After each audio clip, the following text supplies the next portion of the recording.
Yesaya pasal 30 ayat yang ke-15. Demikian firman Tuhan, sebab beginilah firman Tuhan Allah yang Maha Kudus, Allah Israel, dengan bertobat dan tinggal diam, kamu akan diselamatkan.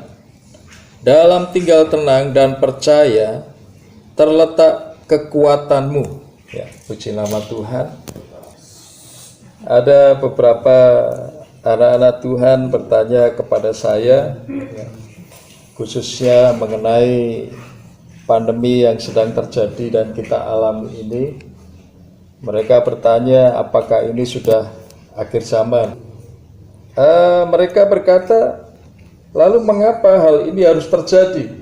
Lalu kemudian saya berkata, ada maksud Tuhan mengapa sebuah bencana atau sebuah peristiwa itu harus terjadi, ya.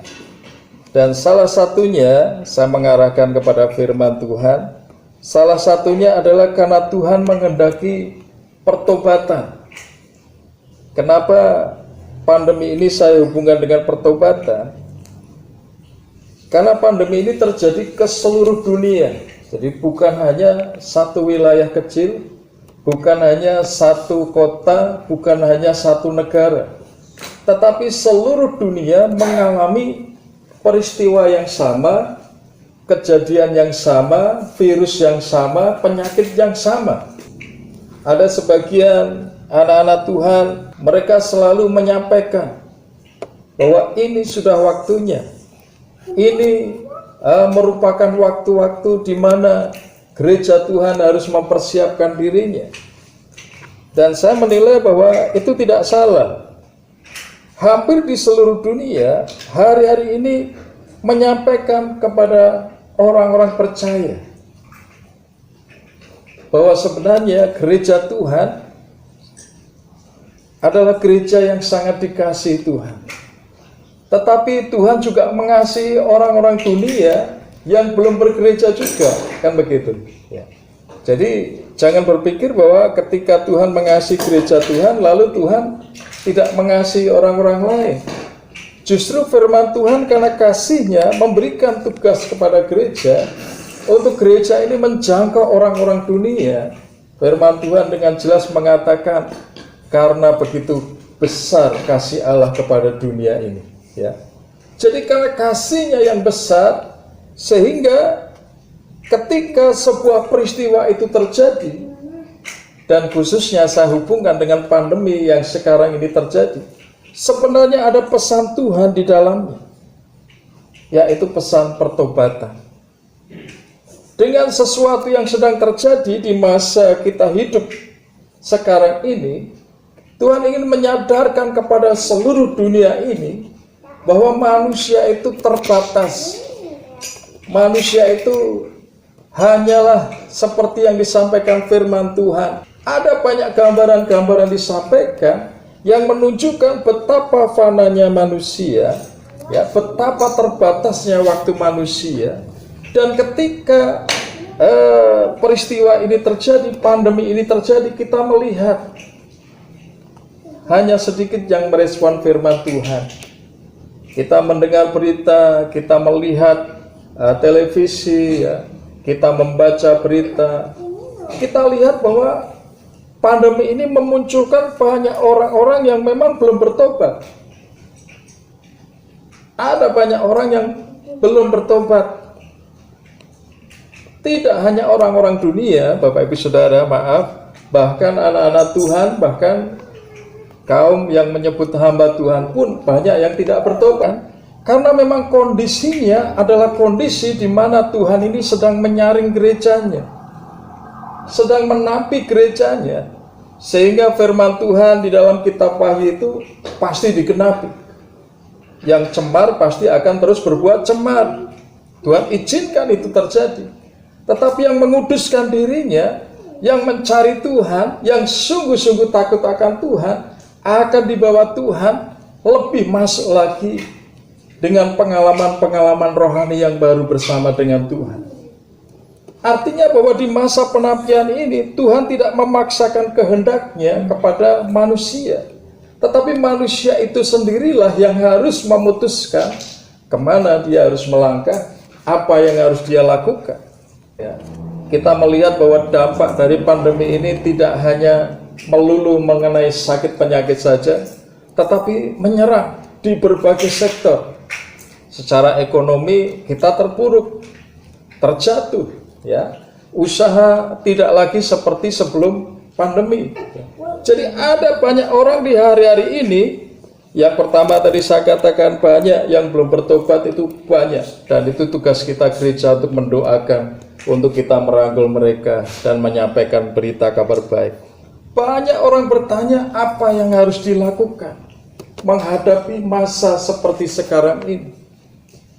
Apakah dengan kebingungan menyelesaikan masalah? Tidak. Apakah dengan ketakutan menyelesaikan masalah? Juga tidak. Menghadapi situasi tanda-tanda akhir zaman yang semakin hari semakin sulit ini, kita harus sadar bahwa memang ini adalah saatnya di mana Tuhan menampi gerejanya, dan yang harus dilakukan oleh gereja Tuhan, yaitu saya dan Bapak Ibu Saudara semuanya, seperti firman Tuhan ini, dengan bertobat dan tinggal diam, kamu akan diselamatkan. Pertobatan itu menjadi penting. Pertobatan itu menjadi sesuatu yang harus kita lakukan supaya pemulihan demi pemulihan itu terjadi. Dengan pertobatan, hubungan kita dengan Tuhan menjadi dekat kembali. Kita mengalami pemulihan, ya. Dan kemudian tinggal diam. Tinggal diam, saya melihat pengertian tinggal diam adalah kita ini menantikan kehendak Tuhan dalam hidup kita. Kita percaya penuh kepada Tuhan. Seringkali kan kita nyanyikan, tiap langkahku diatur oleh Tuhan. Dan ini adalah waktunya membuktikan apa yang kita sering nyanyikan, sering ucapkan. Apakah kita percaya bahwa langkah kita sedang diatur oleh Tuhan?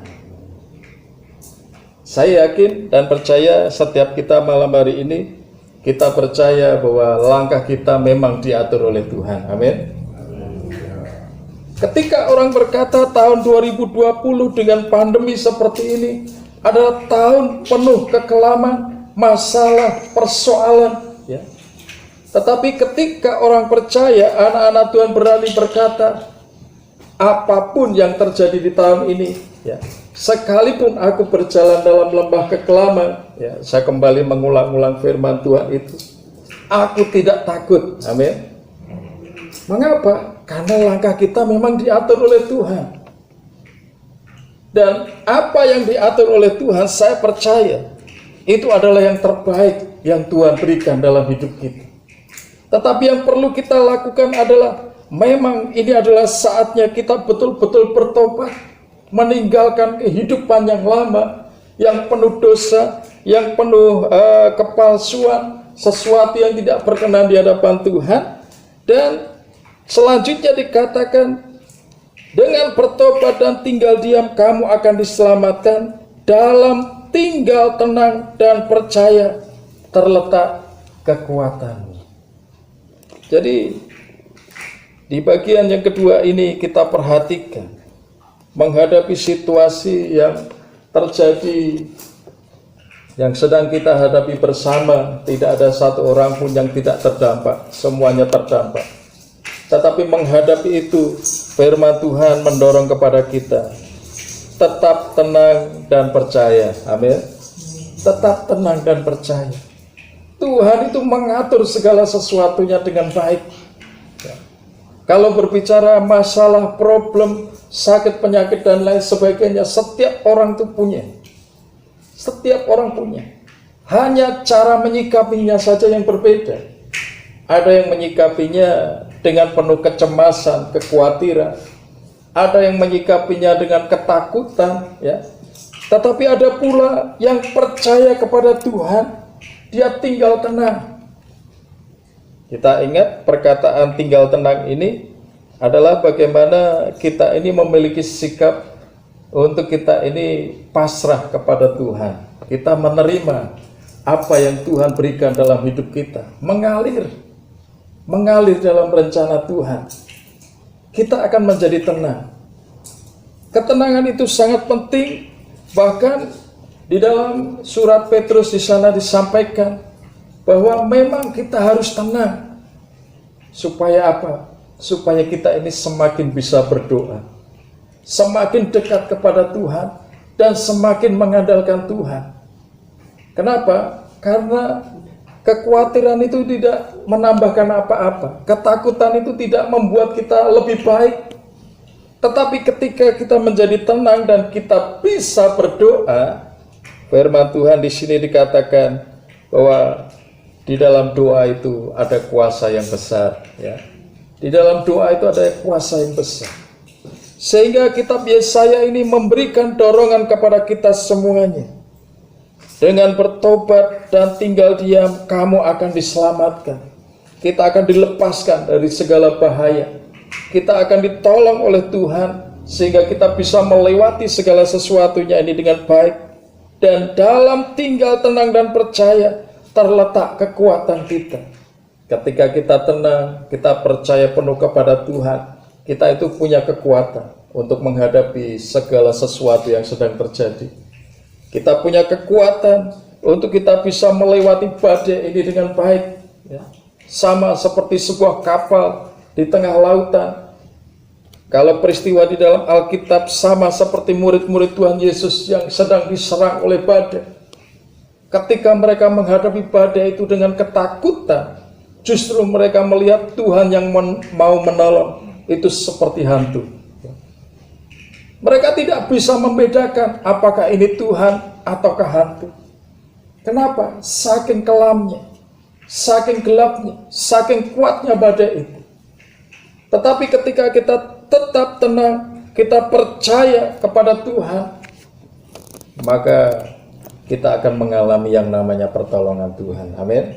Kita akan mengalami yang namanya tiap langkah kita itu diatur Tuhan sedemikian rupa, sehingga kita akan melihat bahwa setiap hari, setiap saat, ya, setiap minggu, setiap bulan, berkat Tuhan itu tidak akan pernah berhenti mengalir dalam hidup kita.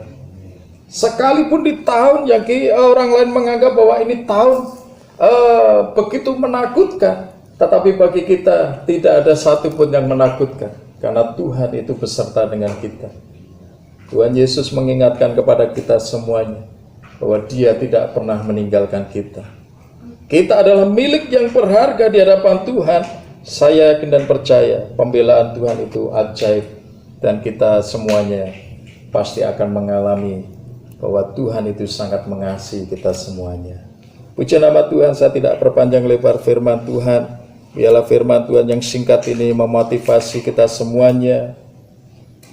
Kita menjadi orang-orang percaya yang mau hidup di dalam pertobatan, hidup di dalam percaya kepada Tuhan, dan mengandalkan Tuhan dalam hidup kita. Yakin dan percayalah bahwa berkat Tuhan, kasih Tuhan selalu mengalir dalam hidup kita dan tidak pernah berhenti sampai Tuhan datang yang kedua kalinya. Amin.